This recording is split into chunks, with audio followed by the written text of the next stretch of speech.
Unit 8, Great Explorers. Reading A, Marco Polo in China.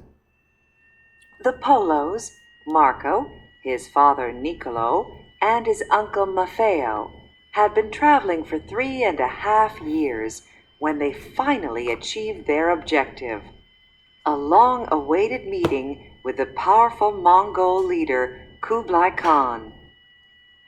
The historic event took place in 1275 at the Khan's luxurious summer capital in Chengdu, in what is now northern China.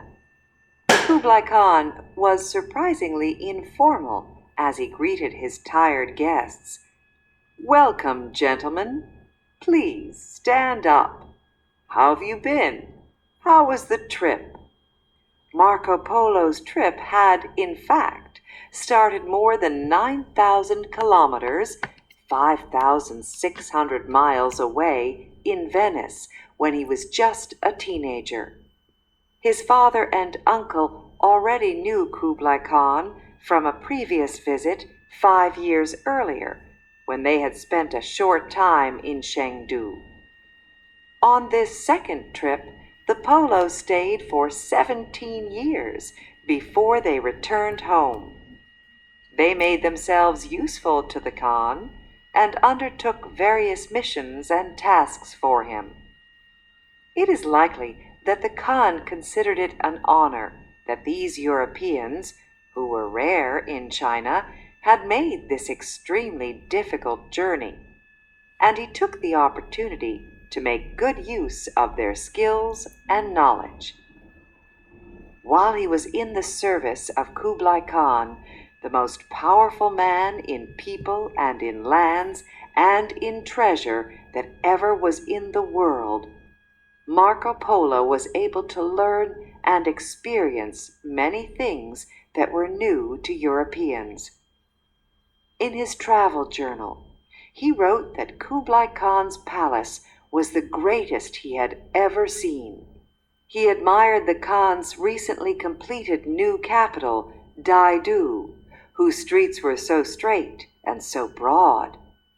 The city was located in what is now the center of Beijing, and Kublai Khan's city planning can still be perceived in the straight, broad streets of China's modern capital. We learn from Marco Polo that in the administration of his empire, Kublai Khan made use of a fast and simple message system. Horse riders spaced every 40 kilometers allowed messages to cover 500 kilometers a day. As soon as one horse had run 40 kilometers, the next horse would run the next 40 kilometers, and so on. Marco also learned the secret of asbestos cloth, which is made from a mineral and doesn't catch fire. Paper money also took him by surprise, since it was not yet in use in the West at that time. Homes were heated with black stones, which burn like logs. Those stones were coal, unknown in most of Europe, and were so plentiful that many people had a hot bath 3 times a week. Although the Khan did not want his visitors to leave, the Polos finally received permission to return home in 1292. Marco continued his observations while on the ocean voyage by way of Sumatra and India.